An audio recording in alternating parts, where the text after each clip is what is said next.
Hi, I'm Pete Shmigel. I'm a writer based here in Western Sydney, and I'm currently in the building of Westwards. And I write a fair bit about Western Sydney, and I'm going to read to you from a story called Lynn's Key Cutting Service today. And this story was awarded the Western Sydney Writing Prize Living Stories as run by Westwards. And I guess it's about how we have so much progress here in Western Sydney at the same time that there's a lot of hidden costs behind that progress. So Lynn's Key Cutting Service. The Metro people stood two apart at his shop's counter. They took turns talking, so Lynn had to turn back and forth.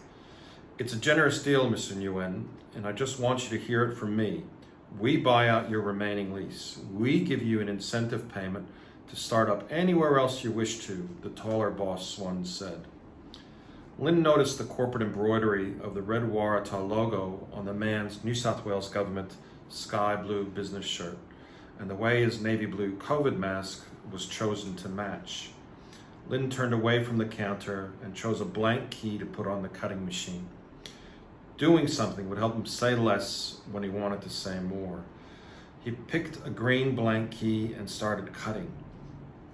The Indian card reader at the end of their arcade had once told him that green drew fortune, like the American dollars Lynn had secretly collected during the war back home.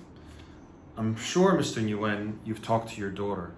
She would have told you that we don't have to offer even that and can compulsorily acquire to build the metro," the woman said. Someone had done a good job replacing the heels on her shoes, Lynn saw. Her face mask wasn't from the Chinese dollar store either. The Metro, a Parisian name for a train to take high-vis laborers and IT workers from the western suburbs to their jobs, Lynn thought. They wanted to build their Parramatta station 25 meters below his shop. His shop, whose thousands of cut keys, repaired shoes, stitched up handbags, and engraved dog tags had paid for his family's house in Canleyvale, visits back to Saigon for his wife, and his daughter's law degree at Sydney Uni. He loved hearing his customers say, "Wow, that's great," when they picked something up. His shop, where during quiet times he'd watch Vietnamese soap operas on YouTube on his iPhone and drink sweet coffee, where he'd think about his village and the changes that came, and the boats at the end of the war, and the Lidcombe t-shirt factory where he'd saved up enough from repairing sewing machines to first set up. His shop away from his youngest son, who liked to embarrass him by showing him Tinder, away from making Sydney modern, away from change. "How about it, Mr. Nguyen?" the man asked. "I can go talk to Tracy directly," the woman added.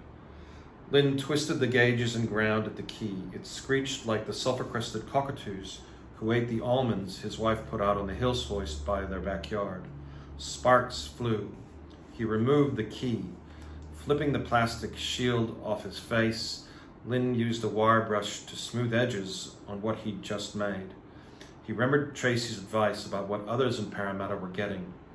Happy with the result of his work, Lynn put a tiny metallic dollar shape on the counter for the Metro people to see.